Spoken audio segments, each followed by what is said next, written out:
나이 들수록 돈은 줄고 소비는 줄여야 한다는 말. 머리로는 알면서도 정작 카드 명세서를 보면 한숨부터 나오는 분들이 많습니다.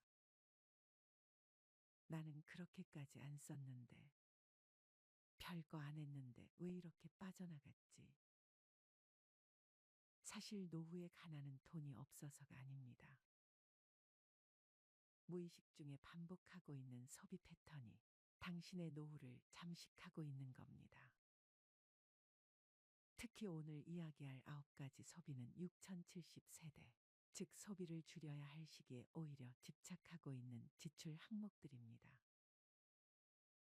당신의 삶에도 이 9가지가 들어와 있다면 지금부터라도 정리가 필요합니다. 첫 번째, 명절 선물, 체면이라는 이름의 낭비. 나이 들수록 체면을 지켜야 한다는 생각이 강해집니다. 명절이 되면 아무도 시키지 않아도 비싼 한우 세트, 과일 상자, 건강식품을 고릅니다. 그래도 어른인데 이 정도는 해야지. 며느리 친정에도 뭔가 보내야지. 하지만 체면은 지갑에서 나갑니다. 그리고 그 체면을 지킬수록 약값을 미루고 전기요금을 걱정하는 현실이 찾아옵니다. 체면은 빚내서 유지할 게 아닙니다. 체면은 내 형편에 맞게 절제하는 어른에게서 납니다. 진짜 품위는 덜 써도 존중받는 사람이 될 때 생깁니다. 두 번째, 여행, 탈출인가, 회복인가. 이 나이에 언제 또 가보겠어. 이 말 한마디에 항공권을 결제하고 내 인생인데 한 번쯤은 하며 여행 패키지를 끊습니다. 하지만 여행은 갔다 오면 끝입니다. 추억은 남을지 몰라도 카드값은 더 오래 남습니다. 게다가 여행은 습관이 되면 중독됩니다. 또 가야겠다. 안 가면 허전해. 문제는 여행이 회복이 아닌 회피가 되는 순간부터 노후는 무너지기 시작한다는 점입니다. 지속 가능한 삶은 감정이 가라앉은 상태에서 가도 되는 타이밍에 가는 여행이어야 합니다. 세 번째, 옷. 과거의 멋이 현재의 짐이 될 때. 나도 이 정도는 입어야지. 할머니라고 아무 옷이나 입나. 나이 들어도 멋지고 싶은 마음 당연합니다.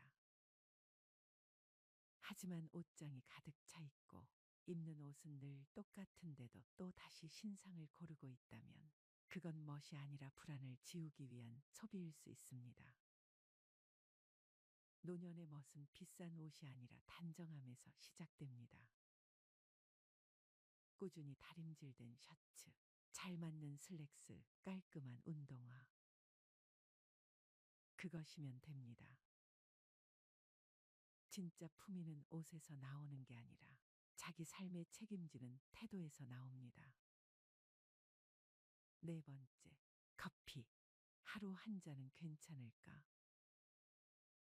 퇴직 후 할 일 없는 하루의 시작은 늘 커피 한 잔으로 열립니다. 집에 커피 믹스가 있어도 굳이 테이크아웃 한 잔을 사야 하루가 시작된 것 같은 기분이 듭니다. 하루 4,000원. 한 달이면 12만 원. 1년이면 144만 원입니다. 그거 아껴서 얼마나 모으겠어? 그렇게 말하는 순간 매달 반복되는 작은 구멍이 노후 재정을 서서히 잠식합니다. 여유는 커피로 사는 것이 아니라 관계와 일상 속에서 길러야 할 감정입니다. 돈 들여 위로받는 습관은 결국 더 큰 허기를 남깁니다. 다섯 번째, 택시. 편함의 이름으로 무너지는 근력. 한 정거장 거리도 걷기 싫어집니다. 힘들잖아. 택시 타면 편하지. 그런데 이상하게 이 편함은 갈수록 더 많은 불편함을 부릅니다. 걷는 횟수가 줄어들수록 무릎은 더 약해지고 심장은 더 나빠집니다. 택시비는 그 자체로도 문제지만 움직이지 않는 대가로 찾아오는 병원비는 그보다 훨씬 비쌉니다. 노후의 편안함은 무조건적인 편리함이 아니라 내 몸이 스스로 움직일 수 있는 자유에 있습니다. 여섯 번째, 손주를 위한 지출. 사랑이라는 착각. 손주가 온다 하면 마트부터 갑니다. 과자, 장난감, 옷, 용돈까지. 그래도 할머니인데 뭐라도 해줘야지. 그렇게 매달 10에서 20만 원씩 쓰면서도 정작 자신은 라면으로 끼니를 때웁니다. 그런데 손주는 과자나 돈보단 할머니가 해준 이야기와 밥을 더 오래 기억합니다. 사랑은 사는 것이 아닙니다. 시간을 함께 보내는 것, 함께 눈을 맞추는 것이 진짜 사랑입니다. 지갑이 아니라 마음으로 손주를 대하세요. 일곱 번째, 경조사비. 관계라는 이름의 강요. 친구 아들 결혼이라는데 다들 10만 원 낸다더라. 나만 5만 원 하면 이상하게 보이겠지. 경조사비는 기준이 없습니다. 그래서 더 어렵습니다. 그러나 중요한 것은 당신의 형편과 마음입니다. 남들이 10만 원 낸다고 나도 무리해서 맞추다 보면 정작 당신 자녀의 결혼식엔 통장이 비어 있을 수 있습니다. 경조사비는 투자가 아닙니다. 돌려받지 못할 수도 있습니다. 그래서 더욱 신중하고 절제 있게 써야 할 지출입니다. 여덟 번째, 건강식품. 건강은 사는 게 아니다. 이거 먹으면 혈압 내려간대요. 간에 좋다니까 한번 먹어보려고요. TV, 유튜브, 카톡, 곳곳에서 들려오는 기적의 약들. 하지만 정작 병원에서는 별 효과 없습니다라는 말만 돌아옵니다. 건강은 한 알로 회복되는 것이 아니라 식사, 수면, 운동, 스트레스 관리라는 기본에서 회복됩니다. 믿음으로 삼킨 알약이 당신의 노후를 지켜주지 않습니다. 건강은 소비가 아니라 생활입니다. 아홉 번째, 자동차. 탈 수 있는가, 감당할 수 있는가. 차가 있어야 어딜 가든 편하지. 이 나이에 버스 타기엔 좀. 차는 편리하지만 주유비, 보험료, 정기검사, 수리비, 주차비, 감가까지 계속해서 돈을 잡아먹습니다. 특히 쓰지 않으면서도 가지고만 있는 차는 가장 비싼 소비입니다. 탈 일이 없다면 차를 유지하지 않는 것도 선택입니다. 진짜 자유는 가지지 않아도 불안하지 않은 상태에서 생깁니다. 사람은 더 가지는 싸움에서 행복해지는 것이 아니라 덜 가지는데도 괜찮아지는 싸움에서 자유로워집니다. 누군가는 말합니다. 나이 들면 소박하게 살아야 한다. 하지만 진짜 소박함은 절제가 생활이 된 사람에게서 나옵니다. 아리스토텔레스는 이렇게 말했습니다. 훌륭한 삶이란 많은 것을 소유한 사람이 아니라 적게 필요로 하는 사람에게 주어진다. 당신의 소비 습관은 지금 당신이 어떤 사람인지 말해주는 거울입니다. 그 거울을 마주하고 불필요한 것들을 하나씩 덜어낼 때 비로소 당신의 삶은 가난에서 벗어나기 시작합니다. 더 벌 수 없다면 덜 쓰는 것이 지혜입니다. 덜 쓰는 삶이 결국 더 오래, 더 평온하게 당신을 지켜줄 것입니다. 박종수 할아버지는 은퇴 후 몇 년 동안은 어떻게든 자립하며 살아갔습니다. 하지만 투자 실패와 과도한 지출로 인해 점점 재정 상태가 악화되면서 그는 더 이상 혼자 힘으로 생활을 유지할 수 없었습니다. 어느 날, 결국 그는 큰 결심을 하고 자식들에게 돈을 부탁하기로 합니다.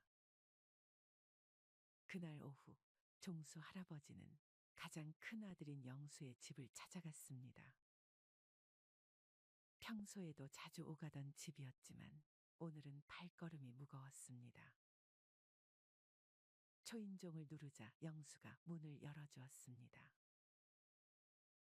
아버지, 웬일이세요? 오랜만에 오셨네요. 종수 할아버지는 어색하게 웃으며 집 안으로 들어갔습니다. 따뜻한 차를 대접받으며 그는 몇 번이나 입을 때려다가 다시 다물었습니다.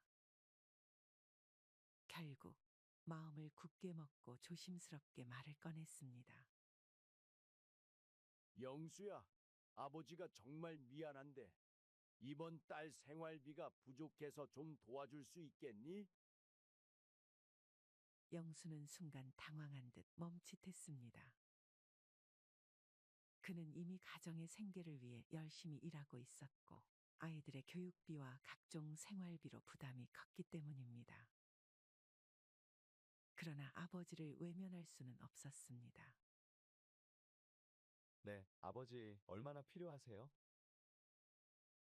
종수 할아버지는 잠시 머뭇거리다 조심스럽게 말했습니다. 한 50만 원 정도면 될 것 같구나. 급한 건 다 해결하고 나면 갚을 수 있을 거야. 영수는 깊은 한숨을 내쉬며 알겠습니다. 아버지, 제가 이번 달은 좀 빠듯하긴 한데 어떻게든 해볼게요. 라고 대답했습니다.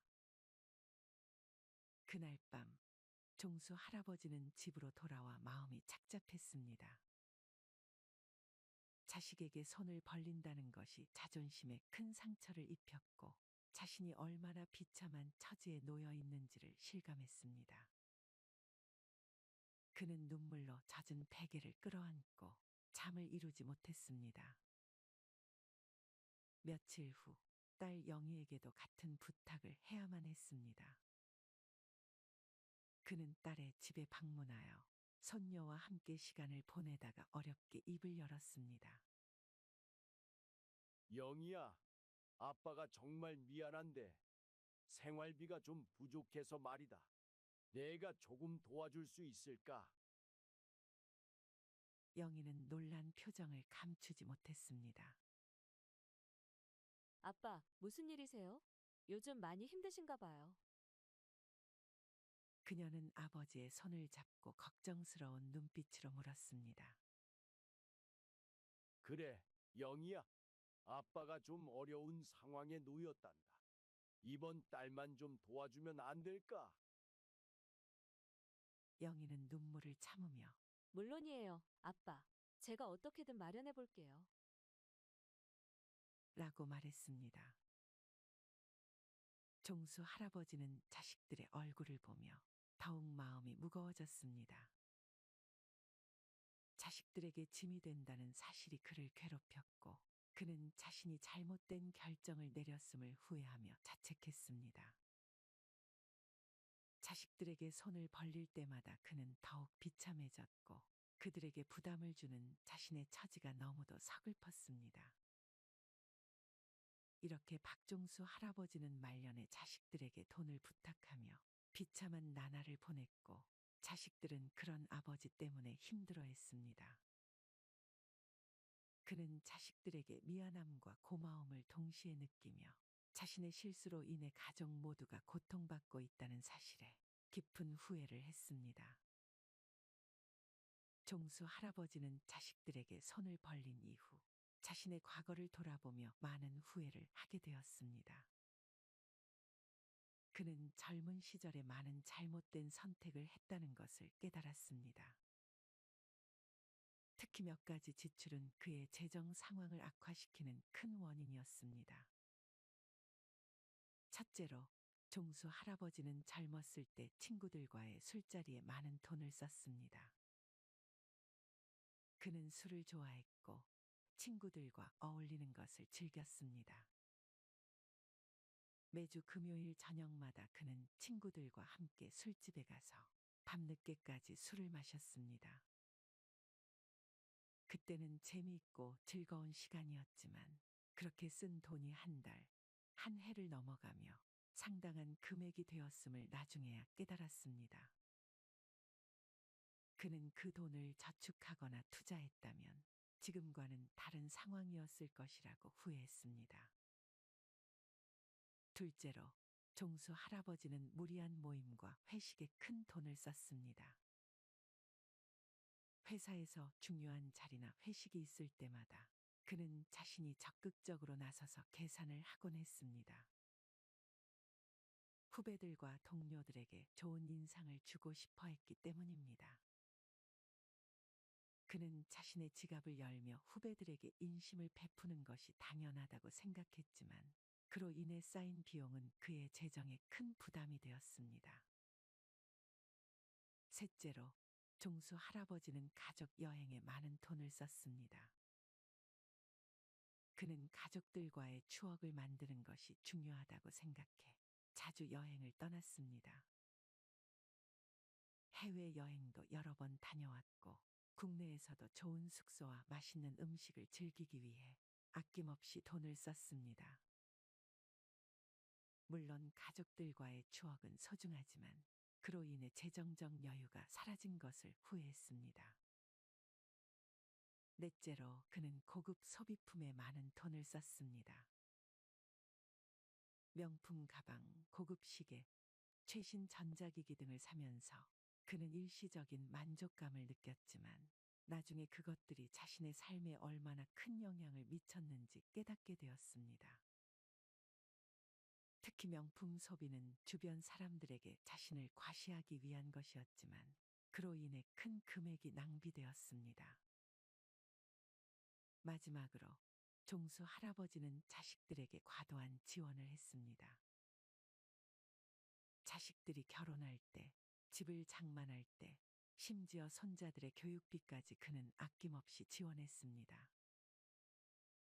자식들을 도와주는 것이 부모의 당연한 역할이라고 생각했지만 그로 인해 자신의 노후 자금을 마련하지 못했다는 것을 후회했습니다. 이렇게 종수 할아버지는 자신의 과거를 돌아보며 많은 후회를 했습니다. 그는 자식들에게 부담을 주지 않기 위해 신중하게 재정 관리를 했어야 했다는 것을 깨달았습니다. 오늘은 우리 삶과 직결되는 그러나 너무나 무겁고도 피할 수 없는 주제를 함께 나눠보려고 합니다. 바로 대한민국 경제에 불어닥친 역대급 위기,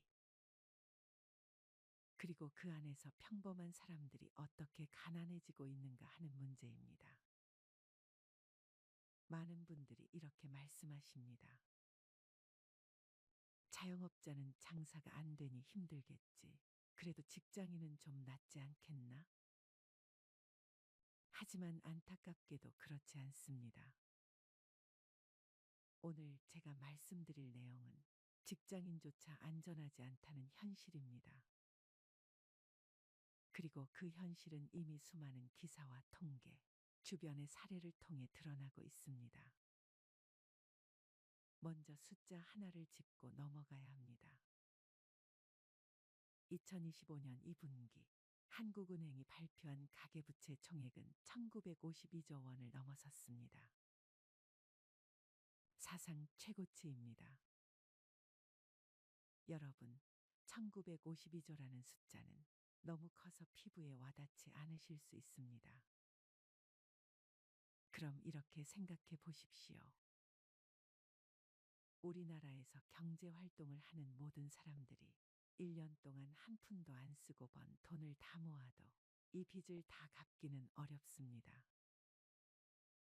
즉, 우리 사회 전체가 빚 위에 아슬아슬하게 위태롭게 서 있다는 겁니다.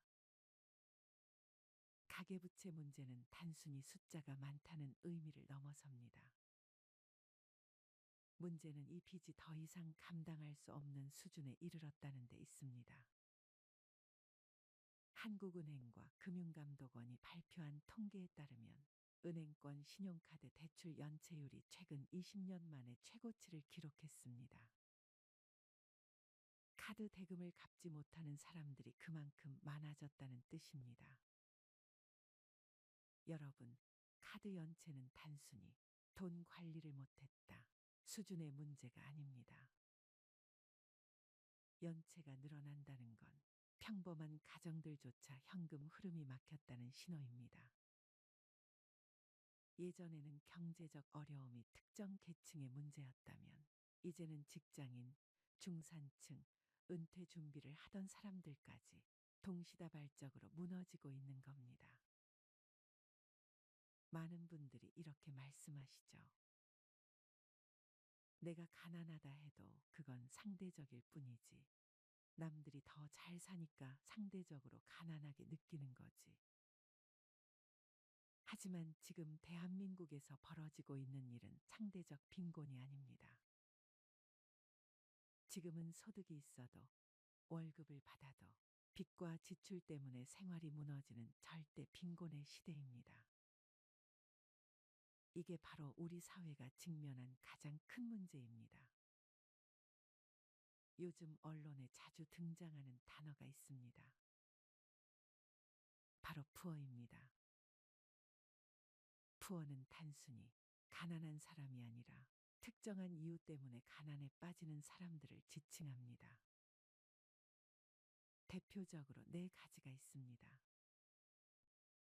베이비 푸어, 에듀 푸어, 카 푸어, 하우스 푸어. 이 네 가지를 차례대로 살펴보겠습니다. 여러분, 아이를 낳는 순간 가난해지는 부모들을 가리켜 베이비 푸어라고 합니다. 대한민국 정부는 출산율을 높이기 위해 2022년 1월 이후 출생아에 대해 8년간 총 2,960만 원의 지원금을 지급합니다. 엄청난 금액입니다. 하지만 현실은 다릅니다. 아이를 낳으면 오히려 가난해지는 가정이 늘고 있습니다. 왜일까요? 언론 보도에 따르면 서울 강남권 산후조리원 이주 비용은 VIP룸 기준 540만 원, 고급 시설은 700만 원 이상에 이릅니다. 전국 평균 산후조리원 비용도 300만 원 이상입니다. 예전 같으면 친정어머니가 도와주거나 집에서 조리하는 경우가 많았는데 이제는 산후조리원이 필수가 되다시피 했습니다. 거기에 초음파 입체 사진 촬영, 태교 해외여행, 만삭 사진 촬영이 더해집니다. 언론에 따르면 태교 여행 시장은 매년 20% 이상 성장하고 있고 만삭 사진 촬영 비용은 기본 50만 원에서 100만 원을 넘깁니다. 또 아이가 태어나면 유모차, 카시트, 아기 침대 같은 육아용품을 대부분 해외 유명 브랜드로 구매합니다. 명품 유모차 가격은 100만에서 200만 원대가 기본이고 고급 제품은 400만 원이 넘습니다. 결국 국가에서 주는 2,960만 원은 몇 달 만에 사라지고 가정은 빚더미에 앉게 됩니다. 이게 바로 베이비 푸어의 현실입니다. 두 번째는 에듀 푸어입니다. 아이 교육비에 집안 살림이 무너지는 경우를 말합니다. 통계청에 따르면 2024년 우리나라 초중 고학생 1인당 월 평균 사교육비는 54만 원입니다. 두 아이를 키우면 100만 원을 훌쩍 넘습니다. 서울 강남이나 목동 같은 교육 특구 지역은 한 달에 수백만 원이 기본입니다. EBS 조사에 따르면 학부모의 60%가 경제적 부담이 심하다고 답했지만 동시에 학원을 줄일 수 없다고 말합니다. 왜일까요? 바로 불안감 때문입니다. 우리 아이만 안 시키면 뒤처지지 않을까? 이 불안이 결국 빚을 늘리고 가정을 휘청이게 합니다. 이런 가정이 바로 에듀푸어입니다. 세 번째는 카푸어입니다. 자동차가 삶을 갉아먹는 경우입니다. 자동차 업계 통계에 따르면 최근 3, 40대뿐 아니라 50대 이상 중장년층 사이에서도 월 소득 대비 과도하게 비싼 차를 구매하는 사례가 늘고 있습니다. 특히 수입차 시장 점유율이 20%를 넘어섰는데 이 수입차 구매자 중 상당수가 대출 리스로 차량을 구입했습니다. 경제 전문가들이 계산하는 차량 지수라는 게 있습니다. 차량 가격 나누기 월 소득 은 차량 지수인데 정상 범위는 0.7에서 1.5입니다. 하지만 최근 조사에서는 2.0을 넘는 경우가 많았습니다. 즉, 월 소득의 9개월치 이상을 자동차에 쓰는 겁니다. 여러분, 차는 재산이 아니라 소모품입니다. 그런데 체면과 허영 때문에 무리하게 큰 차, 비싼 차를 사는 순간 그 사람은 카푸어가 되어버립니다. 마지막이자 가장 심각한 문제는 하우스푸어입니다. 집 한 채의 모든 걸 묶어둔 사람들입니다. 2025년 8월 조선일보 땅집고 기사에는 서대문구에 사는 69세 A씨 사례가 보도됐습니다. 그는 10여 년 전 7억 5천에 산 아파트를 지금은 15억에 보유하고 있습니다. 겉보기엔 부자 같지만 월 소득은 국민연금과 이자를 합쳐 250만 원에 불과합니다. 대출을 다 갚지도 못했고 생활비는 빠듯합니다. 집값은 2배가 되었지만 생활은 전혀 나아지지 않은 겁니다. 이런 경우를 두고 15억짜리 집을 가진 빈곤층이라고 부르는 겁니다.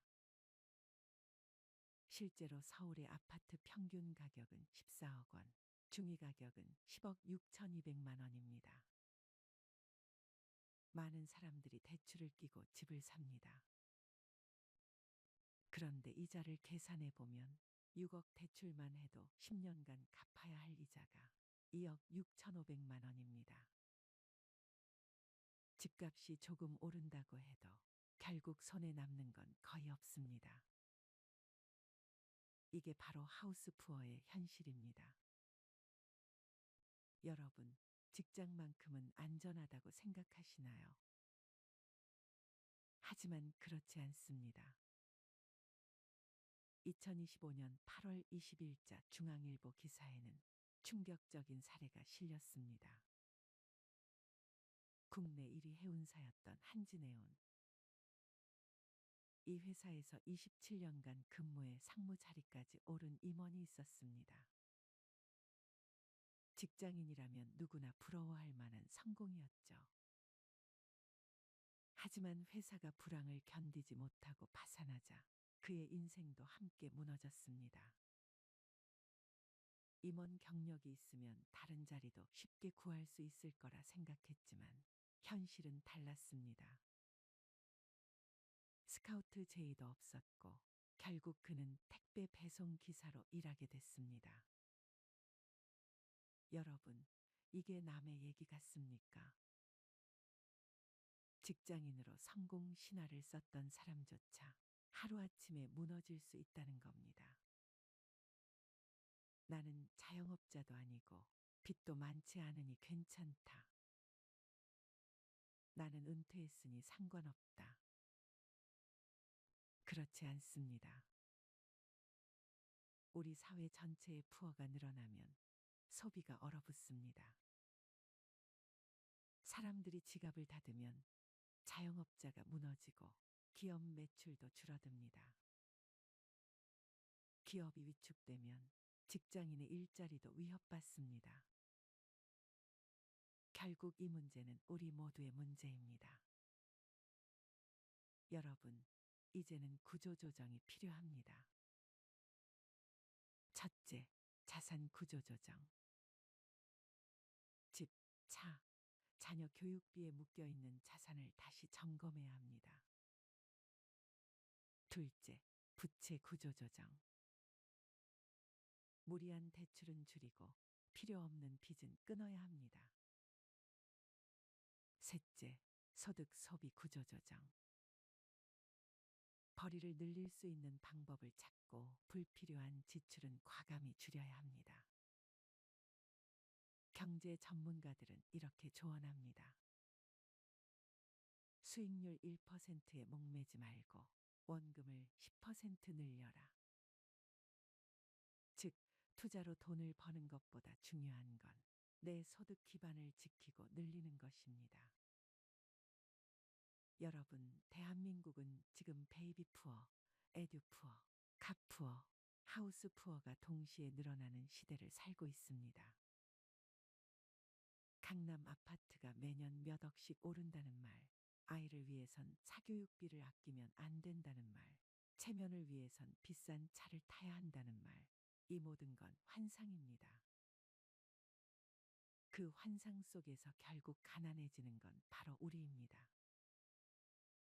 이제는 결단해야 합니다. 소득과 소비, 자산과 부채의 구조를 재정비해야 합니다. 그래야만 앞으로 10년, 20년을 버티실 수 있습니다. 여러분, 하우스 푸어 없는 나라, 가난에 짓눌리지 않는 사회, 그런 나라를 만들기 위해 지금 우리가 깨어나야 합니다. 오늘의 이야기를 끝까지 들어주셔서 감사합니다.